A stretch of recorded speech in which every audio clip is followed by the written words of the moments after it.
বিশেষ ক্ষমতা আইনে মডেল মেঘনা আলমকে কারাগারে পাঠানোর ঘটনায় গভীর উদ্বেগ জানিয়েছে অ্যামনেস্টি ইন্টারন্যাশনাল।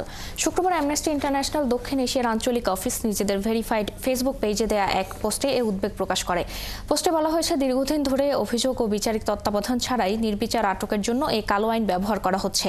এসব কাজে প্রক্রিয়াগত সুরক্ষা এবং আন্তর্জাতিক মানবাধিকারের মান ও প্রয়োগ গুরুতরভাবে লঙ্ঘিত হয়।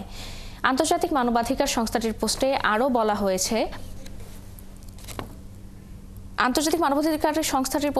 হয়েছে, সংবাদ মাধ্যমের প্রতিবেদন অনুযায়ী মেঘনা আলমকে গোপনীয়তার সঙ্গে আটক করা হয়েছে।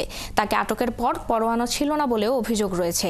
এটি পদ্ধতিগত সুরক্ষার উদ্বেগজনক লঙ্ঘন। সংশ্লিষ্ট কর্তৃপক্ষের কাছে অ্যামনেস্টি আহ্বান জানায়, মেঘনার বিরুদ্ধে আন্তর্জাতিকভাবে স্বীকৃত অপরাধের অভিযোগ আনার আহ্বান জানানো হয়েছে। সেই সঙ্গে বিশেষ ক্ষমতা আইনের ব্যবহার বন্ধ এবং আইনটি বাতিলের আহ্বানও জানিয়েছে সংস্থাটি। গত বৃহস্পতিবার রাত 10টার দিকে বিশেষ ক্ষমতা আইনে মেঘনা আলমকে 30 দিনের আটক আদেশ দিয়ে কারাগারে পাঠানোর নির্দেশ দেন ঢাকার চিফ মেট্রোপলিটন ম্যাজিস্ট্রেট আদালত।